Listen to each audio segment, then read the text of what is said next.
ഇതാണ് ക്ഷേത്രത്തിൻ്റെ അവസ്ഥ. ഇവിടെ വന്ന് ഈ ക്ഷേത്രത്തിൻ്റെ വിഗ്രഹങ്ങളൊക്കെ താഴോട്ട് എടുത്തിട്ടേക്കുന്നു. ഇതൊക്കെ കിടക്കുന്നു ഉപപ്രതിഷ്ഠകൾ. കുറേയൊക്കെ ഇവർ നശിപ്പിച്ചിരിക്കുകയാണ്. വിഗ്രഹങ്ങളെ കാണാനില്ല. ഇപ്പുറത്തും കിടപ്പുണ്ട്. പിന്നെ ഇവിടെ നിന്ന് നടന്നിട്ട് ആ ക്ഷേത്രത്തിൻ്റെ അത് ചവിട്ടി തുറക്കാൻ ശ്രമിച്ചിട്ടുണ്ട്. വേണ്ട ബോർഡിനെയൊക്കെ അടിച്ച് നുറുക്കിയിട്ടിട്ടുണ്ട്. ക്ഷേത്ര ബോർഡിനെ.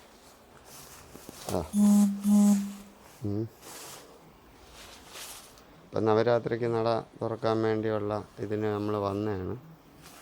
പിന്നെ ഇതാണ് കമ്മിറ്റി ഓഫീസ്. കമ്മിറ്റി ഓഫീസിൻ്റെ വാതിലൊക്കെ ചവിട്ടി തുറന്നിരിക്കുകയാണ്. വേണ്ട ഇത് തുറന്നിട്ട് വേണ്ട ബോക്സൊക്കെ എടുത്ത് തറയിൽ അടിച്ചേക്കുന്നു. അവിടെ ഒരു സെറ്റ് ഇരുന്ന് അതിനെ എടുത്തുകൊണ്ട് പോയി ആണ്ട ബോക്സ് വരെ എടുത്ത് ദൂരെ എറിയാൻ ശ്രമിച്ചേക്കുന്നു. ഇതാണ് സാധനങ്ങളൊക്കെ എടുത്ത് പോയതിൻ്റെ വാതിലൊക്കെ എടുത്ത് എറിഞ്ഞേക്കുന്നു. ഇത് സംഭവം എന്ന് പറഞ്ഞാൽ ഒരു പാവങ്ങളെ വീട്ടിൽ കയറി വെട്ടി. അപ്പോൾ അതിൻ്റെ കാര്യത്തിന് വേണ്ടി സാക്ഷി ഈ മാസം 22-ാം തീയതി കാട്ടാക്കട കോടതിയിൽ 1-ാം സാക്ഷിയാണ് ഞാൻ. 2-ാം സാക്ഷി മരിച്ചുപോയി. അതുമായി ബന്ധപ്പെട്ട് ചുമ്മാ ഇരിക്കുന്ന നമ്മളെ വന്ന് അറ്റാക്ക് ചെയ്യാൻ ശ്രമിക്കുകയും അങ്ങനെ 5 കേസ് നമ്മൾ പിന്നെ DGPക്കും കമ്മീഷണർക്കും PHQവിനുമൊക്കെ കൈമാറിയിട്ടുണ്ട്. ഇത് നിത്യസംഭവമായിക്കൊണ്ടിരിക്കുന്നു. ഇപ്പം എന്താ ക്ഷേത്രത്തിലും വന്ന് അറ്റാക്ക് നടത്തിയിരിക്കുകയാണ്. അപ്പോൾ അതിൻ്റേതായ വീഡിയോ റെക്കോർഡുകൾ പിന്നെ അതിൻ്റെ ക്ലിയർ ഡീറ്റെയിൽ യൂട്യൂബിൽ കാണാൻ സാധിക്കും. ഇതാണ് അതിൻ്റെ അവസ്ഥ. ഇവിടെ മരവും മുറിച്ചിട്ടുണ്ട്. മരം മുറിപ്പ് നിർത്തിയിരിക്കുകയാണ്. എന്താണ് കാരണമെന്ന് അറിഞ്ഞില്ല. ഇനി മരം മുറിക്കാൻ വന്ന ആളുകളെ വിട്ടാണോ ഇത് ചെയ്തേക്കുന്നത് എന്നൊരു സംശയം കൂടി ഉണ്ട്. ഒരു പരാതിയുടെ അടിസ്ഥാനത്തിലാണ് നമ്മൾ കംപ്ലൈൻറ്റ് ചെയ്തത്.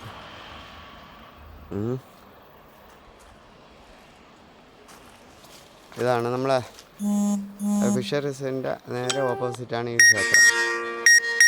നാഗരാജേശ്വരി കരുമാരിയമ്മൻ ടെമ്പിൾ. നമ്മുടെ ഈ ക്ഷേത്രത്തിൻ്റെ ഈ അവസ്ഥ നിങ്ങൾക്കെല്ലാവർക്കും കാണാം.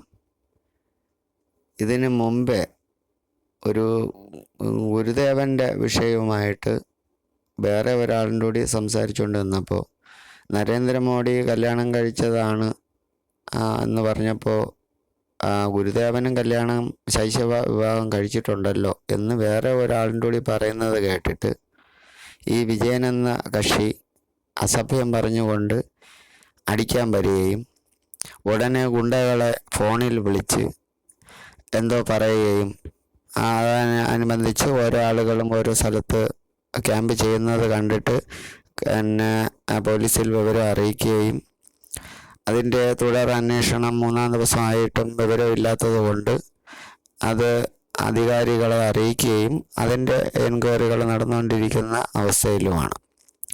അപ്പോൾ അങ്ങനെ ഇരിക്കുമ്പോഴാണ് ഒരു ഫോൺ കോൾ വരികയും എനിക്ക് ചിട്ടി വീണിരിക്കുന്നു എന്ന് പറയുകയും അതിനെ അനുബന്ധിച്ചിട്ട് ഞാൻ ഈ കേസ് തെളിയിക്കാൻ വേണ്ടി ഞാനത് കോംപ്രമൈസിന് ശ്രമിക്കുകയും യഥാർത്ഥ ആളുകളെ എനിക്ക് കണ്ടെത്തേണ്ടതുണ്ട്.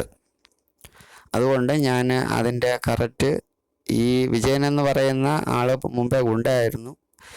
പുള്ളിയുടെ സംസാരവും എല്ലാം അതിൻ്റെ വീഡിയോസും അതിൻ്റെ കോൾ റെക്കോർഡിങ്ങുകളും ഞാൻ ഇതിൽ ഇടുന്നതാണ്.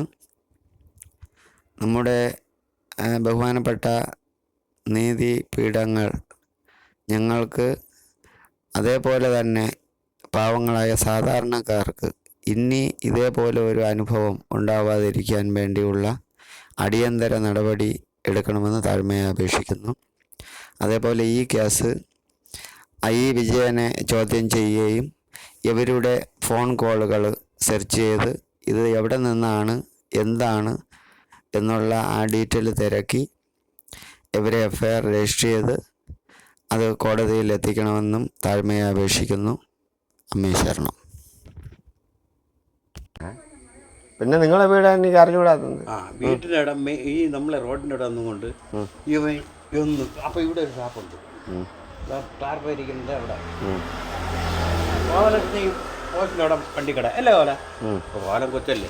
അപ്പോൾ നിങ്ങളുടെ ഷാപ്പിനകത്ത് വന്ന് കയറി കുത്തിയെടുത്തിട്ട് ആദ്യം എന്ന് പറയുമ്പം മറ്റേതെന്ന് പറയാതെ യവനെന്നോടെന്ന് പറഞ്ഞ് ചീത്ത വിളിക്കും, പേര് പറഞ്ഞ് വിളിക്കും. അപ്പം ഞാൻ ഇല്ലല്ലോ.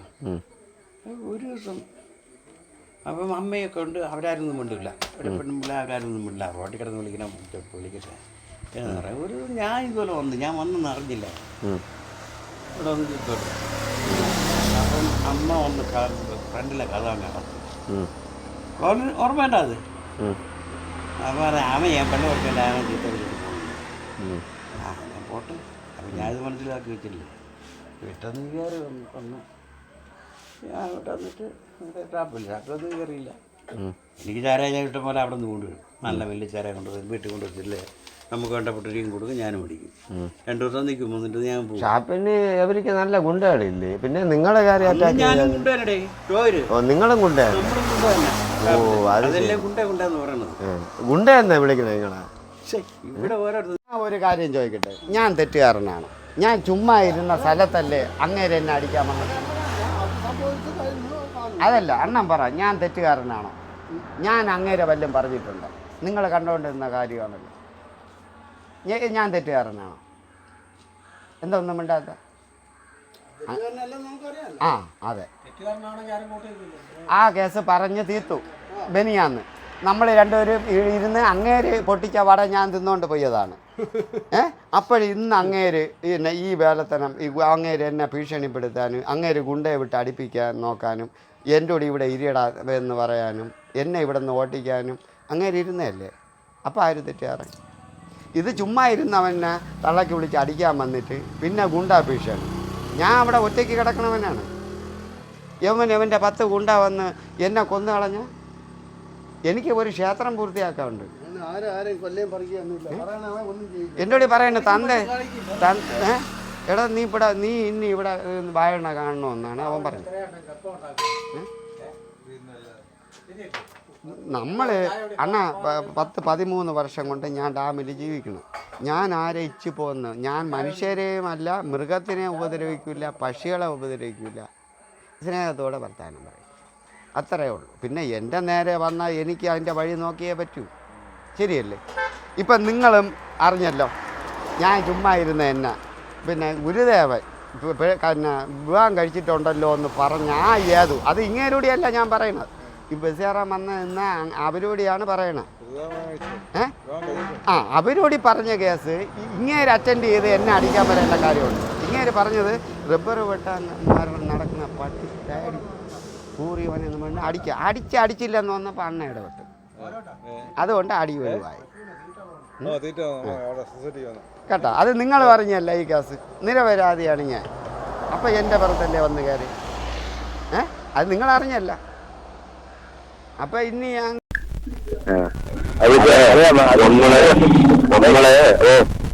അതുകൊണ്ട് എനിക്കൊരു താക്കീത് വന്നു കേട്ടാ. അന്നിട്ട് ഒരു മിനിറ്റ്, ഞാന് മച്ചുവിന്റെ വണ്ടി വരാൻ പറഞ്ഞതും അത് തന്നെ. പിന്നെ മച്ചു എന്നോട് പറഞ്ഞു ഇച്ചിരി പെട്രോളിന് വേണ്ടിയാണ് ഇവിടെ എന്ന് പറഞ്ഞു. എനിക്ക് ഒരുപാട് വിഷയങ്ങളുണ്ട്, ഞാൻ പറഞ്ഞുതരാം. വേറെ ഒന്നുമല്ല, എനിക്ക് പറയുന്നു അത് നിൽക്കട്ടെ. എന്റെ വിഷയം എന്തെന്ന് ഞാൻ അറിയണ്ടേ. ഒരു പാവപ്പെട്ടവന്റെ വീട് കയറി വെട്ടി, ആ പിള്ളേരാ, ഏത് പിള്ളേരാ, നമ്മുടെ ഷീറ്റ് മാറ്റുക. ആ കേസ് ഞാൻ റീ ഓപ്പൺ ചെയ്തു. നിങ്ങളുടെ അന്ന് പോലീസുകാരെ എല്ലാം എനിക്ക് കേസൊന്നുമില്ല. അതിനെ ഞാൻ റീ ഓപ്പൺ ചെയ്തു. ഇവന്മാരെ എല്ലാം തൂക്കെടുത്ത് ഞാൻ കോളത്തിട്ട് സർക്കിളിനെയും പോലീസുകാരനെയും എല്ലാം ആരിച്ച് പറക്കി എടുത്ത് കോളത്തിൽ തള്ളി. അത് തള്ളിയിട്ടാണ് ഞാൻ ഈ കേസ് അന്വേഷണം വേറെ ആള് വെച്ചാണ് സിയെ മാറ്റി വേറെ സിയെ വെച്ചാണ് അടുത്ത റീ ഓപ്പൺ ചെയ്ത കേസ് കേട്ടോ. അപ്പൊ അതിന്റെ വിധി അടുത്ത മാസം 22-ാം തീയതി യഥാർത്ഥ സാക്ഷി, ഒന്നാം സാക്ഷിയാണ് ഞാൻ, രണ്ടാം സാക്ഷി മരിച്ചു. ഇതിന്റെ കേരളത്തിലെ ഉള്ളവൻ സെക്രട്ടറി ജോലിയുള്ളവനാണ്. അവന്റെ ആളാണ് മീറ്റിംഗ് വരെ എന്ന് വന്ന് വീട് വരെ അടിച്ചു. ഇതിൽ അടിക്കാൻ വന്ന പോലീസുകാരടക്കമുണ്ട്. എവരെയും മനസ്സിലായിക്കോണം. അതിന്റെ വിധിയായെന്നിച്ചിട്ടാണ്. അതാണ് ഈ പിന്നെ വിജയ് എന്റെ കൂടി വന്നപ്പോ അതിന്റെ ബാക്കിൽ ആരൊക്കെ ഉണ്ടെന്ന് എൻക്വയറി ഇപ്പം വെച്ചേക്കാണ്. ഒരു മിനിറ്റ്. അപ്പൊ ഇങ്ങനെ ഒരു വിഷയം ആയതുകൊണ്ടാണ് ഞാൻ ആദ്യം എന്റെ വണ്ടി കയറ്റാത്തത്. നമ്മളെന്തിന് പാവങ്ങളെ പിടിച്ച് ബലിയാടാക്കണം. അതുകൊണ്ടാണ് ഞാൻ പറഞ്ഞു മച്ചു നീ ആ വണ്ടി വാ. അപ്പൊ മച്ചു തർക്കിച്ചു. അതിന്റെ ഉദാഹരണം ഇന്ന് മനസ്സിലായില്ല. അത് പോട്ടെ, മച്ചുവിനെ വിളിച്ച് പറഞ്ഞ കള്ളം പറയല്ലേ, ആരാണെന്ന് മാത്രം എനിക്കൊന്നും അറിയണം. അത് ഞാൻ പറയില്ല. ആളാണ്, അത് ഞാൻ പറയില്ല. അത് പറയില്ല. ആ എനിക്ക് ഒരു മിനിറ്റ്. അപ്പൊ ഇത് പറഞ്ഞ എനിക്ക് നന്മയ്ക്ക് വേണ്ടിയാണ് പറഞ്ഞ, മനസ്സിലായില്ലേ? അപ്പൊ ഞാൻ പിന്നെ ആളിനെ വെക്കണോ? അങ്ങനെ വേണ്ട. അപ്പൊ ഈ നേതാം ലൊക്കേഷൻ എന്നാണല്ലോ ആയിരിക്കുമല്ലോ ഫോൺ വന്നത്. കല്ലിക്കാട് ഭാഗത്തുനിന്നുള്ള അത് തന്നെ. ഓക്കെ. അപ്പൊ എന്താ തീരുമാനം? ഓക്കെ ആയി. ഒരു മിനിറ്റ്. ഇപ്പൊ മെച്ചുന്നോട് പറഞ്ഞത് പിന്നെ മെച്ചു എന്റെ ഇവിടെ നടക്കല്ല. അല്ല ശരി, ചിട്ടിയുള്ള പാർട്ടിയാണ്. നിങ്ങൾ പിന്നെ അവരുടെ ബൈക്കിൽ ചിട്ടിയുള്ള പാർട്ടിയാണ്. ചിട്ടി എന്ന എനിക്ക് ആയിരിക്കാം. ഇവിടെ 15-16 വർഷം കൊണ്ട് ഇവിടെ വന്നിട്ട് ഒരു നായ്ക്കളൊന്നും കണ്ടില്ല. പുതിയ നായ്ക്കളൊന്നും എനിക്ക് ചിട്ടിയാ. എന്നിട്ട് അത് എന്റെ മുഖത്തിൽ കിട്ടുമോ? പേര് കിടക്കണമെന്ന് ചിട്ടി വെച്ചിട്ട് എത്ര വർഷമായിരുന്നു? അതെന്റെ ആവശ്യം. അത് നിന്റെ എന്തൊക്കെ ഞാൻ പറയാം. എന്താ എനിക്ക് നോക്കാം. അപ്പം ചിട്ടിയാന്ന് ഉദ്ദേശിക്കുന്നത് ഞാൻ കണ്ടെന്ന് പറഞ്ഞ് എന്നെ ഒരു ചിട്ടി വെക്കുമെന്ന്. അതാണ് എന്റെ ഉദ്ദേശം. കോടതിയില് സത്യം പറഞ്ഞ് ഒരു ചിട്ടി വെക്കുമെന്ന്.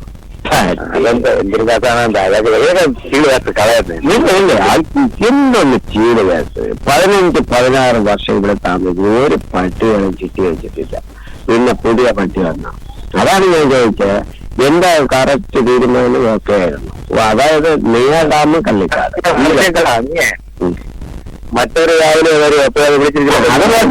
പറഞ്ഞ പുള്ളിക്ക് ഇന്ന് മറ്റു നമുക്ക് ഒരുമിച്ച് നടക്കണ്ട. മതി. എനിക്കൊരു പേടി പറയുന്നില്ലേ? എനിക്ക് പേടിയുണ്ട്. എന്റെ കൂടെ നിൽക്കുന്ന ആളിന് ഒരു പോറല് പോലും പറ്റാൻ പാടില്ല. നമുക്ക് ഫോണിൽ ബന്ധപ്പെട്ടാൽ മതിയില്ലേ? നോക്കാൻ ബൈക്ക് കയറാൻ നമുക്ക് പേടിയില്ലല്ലോ. ഇവിടെ എന്തോടി ചോദിക്കണോ? എനിക്ക് പേടി ഉണ്ടാകുന്ന എന്തോടിയാ? പിന്നെ ആവശ്യപരമായി എന്റെ ബൈക്കിൽ നീ കാരണം നിന്റെ ബൈക്കിൽ ഞാനുള്ളൂ. എനിക്ക് പേടി നിന്റെ മാത്രമേ എനിക്ക് പേടിയോ. എന്നും എനിക്ക് ഒരിക്കലും പേടിയില്ല. പറയാം. ഞാൻ വിളിച്ചിട്ട് ഇത് കൺഫേം ചെയ്തിട്ട് രാവിലെ വിളിക്കണം. എപ്പം തീർച്ച അങ്ങനെ തന്നെ വിളിച്ചത്. അതുകൊണ്ട് ഒരു മിനിറ്റ്. അതുപോട്ടെ, അത് നിൽക്കട്ടെ. ഇപ്പം മച്ചൂന് വേണ്ടപ്പെട്ട ആളാണ് മച്ചൂനോട് റിക്വസ്റ്റ് ചെയ്തത്. വേണ്ടപ്പെട്ട എന്നാലും രാഷ്ട്രീയപരമായിട്ടൊക്കെ ചെറിയ ബന്ധമുള്ള പാർട്ടി. ഇത് പേരുള്ള പാർട്ടി തന്നെ. പേരുള്ള പാർട്ടി തന്നെ. ഇത് റേഞ്ച് ഞാൻ പറഞ്ഞുതരാം.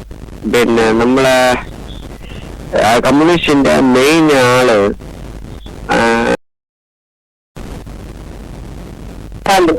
ഞാന് പിന്നെ ഇത്തിരി തിരക്കായിരുന്നു. ഭക്ഷണം കഴിഞ്ഞ് രാവിലെ പ്രതീക്ഷമല്ല കൊടുത്ത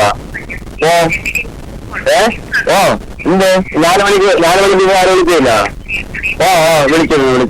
നീ പോയില്ലേ? എനിക്ക് പോവാൻ പറ്റിയില്ല. ഞാൻ പിന്നെ ചെല്ലാന്ന് പറഞ്ഞു. മറ്റേ കക്ഷിയെന്നെങ്കിലും ഞാൻ മറ്റേ കക്ഷി സംസാരിക്കും.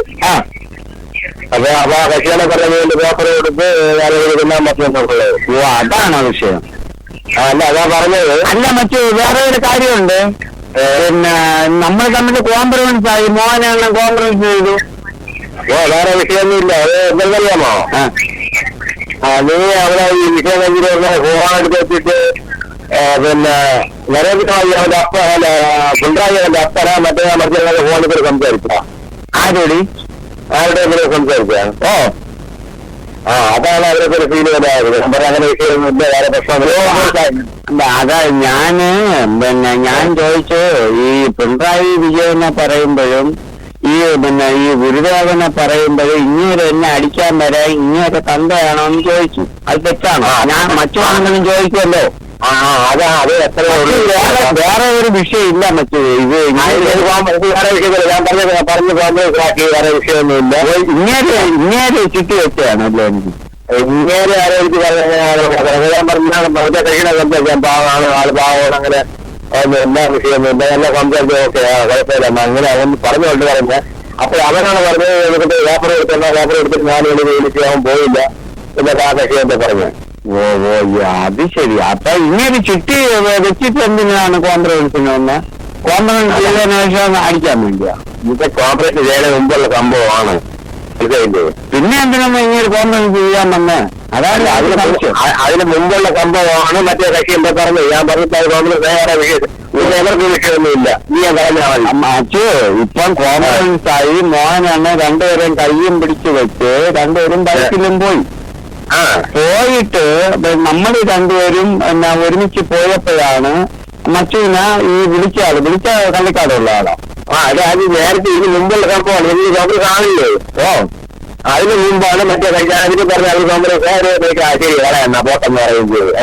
ഇങ്ങനെ അവര് ഈ ചിട്ടി കൊട്ടേഷൻ കൊടുത്ത ആളിന്റെ കൂടി ഇങ്ങനെ വിളിച്ച് പറഞ്ഞില്ലേ നമ്മൾ അവരുടെ മുമ്പാണ് സംസാരിച്ചത്. മനസ്സിലായില്ലേ? പിണറായി അങ്ങനെ പറയുന്ന ബാക്കി പാർട്ടികളുള്ള മറക്കരുത് അങ്ങനെ പറയാത്ത മാത്രമേ ഉള്ളൂ. അങ്ങനെയല്ല മച്ചു. ഇപ്പൊ ആവശ്യത്തിൽ വേറെ കുഴപ്പമില്ല. ഞാൻ കണ്ടു വേറെ വിഷയമൊന്നും. ഈ പുള്ളി എവിടെയുള്ള കള്ളിക്കാടുള്ളതാ. അല്ലെങ്കിൽ കോൺഫറൻസ് ആവാതിരുന്നെങ്കിൽ എന്നെ അടിക്കുമായിരുന്നല്ലേ ഉറപ്പായിട്ട്. അറിയാന്മാരെന്തിനാ ഞാനൊന്നുമില്ല. അങ്ങനെ ചുമ്മാ പറഞ്ഞത് നേരിട്ട് ഭീഷണിപ്പെടുത്തല്ല, അത്രേ ഉള്ളൂ. ഇങ്ങനെ പേരാണല്ല വെച്ചോ. അപ്പൊ ഇനി എന്തിനാ പഠിക്കണത്? ഇനി എന്ത് പേടിക്കുന്നുണ്ട്? നീ എന്ത് കാര്യമുണ്ടല്ലോ ഇങ്ങനെ ചതിക്കുന്നേ. ഇല്ല ഇത് അവര് പറഞ്ഞ ഇങ്ങനെ വിളിച്ച് റിട്ടേൺ പറഞ്ഞെന്ന് പറഞ്ഞ കോൺഫറൻസ് ഞാൻ പറഞ്ഞാൽ അവര് വേറെ വിഷയമൊന്നുമില്ല ഞാൻ പറഞ്ഞു. അല്ല ഇങ്ങനെ പിടിച്ച് അങ്ങനെ അവരോട് പറഞ്ഞില്ലേ കോൺഫറൻസ്? പറഞ്ഞു ഞാൻ പറഞ്ഞാണ് പോണോ? ശരി ഓക്കെ, അത് നമ്മൾ അറിഞ്ഞില്ല. ശരി ഓക്കെ. കണ്ണനിട്ടെന്ന് ഇങ്ങനെ എന്നോട് ചോദിച്ചു. ഞാനും കൂടി 50 രൂപ ഇട്ട് വരട്ടോ എന്ന് ചോദിച്ചു. അപ്പൊ ഞാൻ പറയുമോ ഞാൻ അങ്ങോട്ട് എന്നെങ്കിൽ പോണ്ടാക്കാം. നമുക്കിപ്പോ ചിട്ടി എന്ന് പറയുന്ന സാധനം ഞാൻ അറിയുന്നില്ലല്ലോ. ഇപ്പൊ മറ്റു പറയാതിരുന്നെങ്കിൽ നമുക്ക് അടി കിട്ടില്ലായിരുന്നോ? അല്ല വിഷയമൊന്നുമില്ല. നീ അതിനെ പറ്റി ഒന്നും ചിന്തിക്കണ്ട, അത്രേ ഉള്ളൂ. അപ്പം വേറെ റൂട്ടല്ല, ഇങ്ങോട്ടെ റൂട്ടാണല്ലേ? ഞാൻ വിചാരിച്ചു മറ്റേ റൂട്ടായിരിക്കും. ഇതല്ല ശരിയാക്കാം. ചോറൊക്കെ കഴിച്ചു. ഞാന് വന്നപ്പോഴാണ് കണ്ട മറ്റു വേറെ കോള് വിളിച്ചേക്കണം. മറ്റേ അടുത്ത് ഫോൺ കൊടുക്കാൻ വേണ്ടിയാണ് ഞാൻ അപ്പൊ വിളിച്ചത്. മറ്റേ അടുത്ത് ഈ പറഞ്ഞ കക്ഷി അപ്പൊ നിന്നെ കൂടെ സംസാരിക്കാൻ ഫോൺ കൊടുക്കാൻ വേണ്ടിയാണ് പറഞ്ഞ് വിളിച്ചത്. എന്നിട്ട് എടുത്തില്ല. മറ്റു കള്ളിക്കാട് പോയി അല്ലേ? ശരി മച്ചു. ഓക്കെ ശരി ഓക്കെ. ശരി. നമസ്തേ.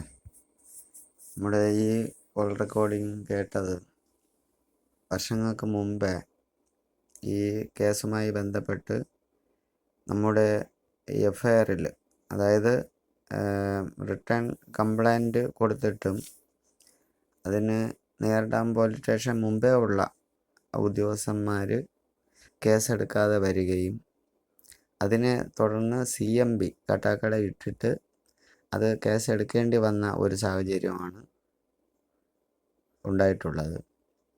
അന്ന് പത്രത്തിൽ വരെ ഈ കേസ് വന്നിട്ടുണ്ട്. ഈ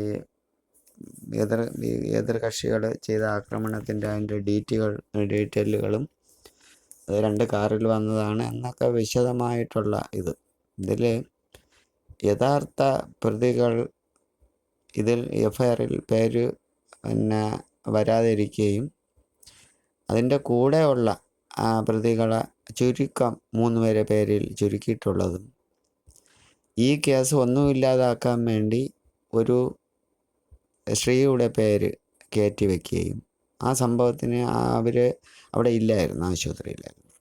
അപ്പോൾ ഇതിൻ്റെ കേസ് അന്വേഷണവുമായി ബന്ധപ്പെട്ട് ഈ കേസിനെ കളയാൻ വേണ്ടി അവരന്ന് ആശുപത്രിയായ റിപ്പോർട്ട് ഇവർക്ക് കോടതി കൊടുക്കാനുള്ള നീക്കമായിരിക്കും ആ കേസ് കളയാൻ. അപ്പോൾ അതിനെ തുടർന്ന് അന്ന് SI ചാർജായിരുന്നു. അതിനെ തുടർന്ന് അത് നെയ്യാറ്റിൻകര മജിസ്ട്രേറ്റ് കോടതിയിൽ വാദി പോയിട്ട് നേരിട്ട് മൊഴി കൊടുത്ത് അതിൻ്റെ റെസീറ്റ് വരെ അവരുടെ കയ്യിലുണ്ട്. അപ്പോൾ ആ കേസുമായി ബന്ധപ്പെട്ടിട്ട് ആണ് DGPക്ക് മുൻ DGPമാർക്ക് പരാതി കൊടുത്ത് സാധാരണക്കാരൻ പോലീസ് സ്റ്റേഷനിൽ പരാതി കൊടുത്താൽ ഇവർ ഒരു അനുകൂലമായ തീരുമാനം എടുക്കുന്നില്ല എന്ന് കംപ്ലൈൻറ്റ് പ്രകാരം ക്രൈം ബ്രാഞ്ച് സെക്ഷനിലോട്ട് അത് ഫോർവേഡ് ചെയ്യുകയും അന്വേഷണം നടത്തിയ അന്വേഷണ ഉദ്യോഗസ്ഥന്മാർ സ്ഥലം മാറ്റിയ കാര്യമാണ് നേരത്തെ പറഞ്ഞുകൊണ്ടിരുന്നത്. അപ്പോൾ അതുമായി നേരത്തെ പറഞ്ഞു നിരന്തരം ഇത് അത് കട്ടായി പോയിരുന്നു. അതുമായി നിരന്തരം ഓരോ വിഷയങ്ങൾ ഇങ്ങോട്ട് വന്ന് അറ്റാക്കിന് വരികയും അത് ഉയർന്ന ഉദ്യോഗസ്ഥന്മാർക്ക് റിപ്പോർട്ട് കൊടുക്കുകയും അതനുസരിച്ച് അത് പണിഷ്മെൻറ്റ് കൊടുത്തുകൊണ്ടിരിക്കുന്ന സാഹചര്യമാണ്. ഇപ്പോൾ 2 മാസത്തിനിടയ്ക്ക് തന്നെ 4 പേര് ഇങ്ങോട്ട് വന്ന് അറ്റാക്കിന് ശ്രമിച്ചിട്ടുള്ളതാണ്. ഇപ്പോൾ ഈ കക്ഷി വിജയൻ എന്ന് പറയുന്ന കക്ഷി അത് പാർട്ടിയുടെ സ്വാധീനത്തിൽ അതിൻ്റെ കളികൾ നടത്തിക്കൊണ്ടിരിക്കുന്ന സാഹചര്യമാണ് നമ്മൾ കാണുന്നത്. നമ്മുടെ ബഹുമാനപ്പെട്ട നീതിപീഠങ്ങൾ ജാതിയോ മതമോ പാർട്ടിയോ നോക്കാതെ ആണ് നമ്മുടെ കോടതികളിൽ വിധി നടപ്പിലാക്കുന്നത്. അതേപോലെ നമ്മളെ ഓരോ ഉദ്യോഗസ്ഥന്മാരും അത് നീതിക്ക് വേണ്ടി നല്ലൊരു തീരുമാനം കൈക്കൊള്ളണമെന്ന് അപേക്ഷിക്കുകയാണ്. അപ്പോൾ ഇതേപോലെ നേരത്തെ വീഡിയോസ് പറഞ്ഞ പോലെ ഒരു പാവങ്ങൾക്കും ഒരു കുഴപ്പവും വരാത്ത രീതിയിൽ നമ്മുടെ ഓരോ സെക്ഷൻ ഓഫീസർമാരും വർക്ക് ചെയ്തുകൊണ്ടിരിക്കുന്നു. ഇതോടെ ഇതിൻ്റെ ഒരു തീരുമാനം ആവട്ടെ എന്ന ദൈവത്തോട് പ്രാർത്ഥിക്കുകയാണ്.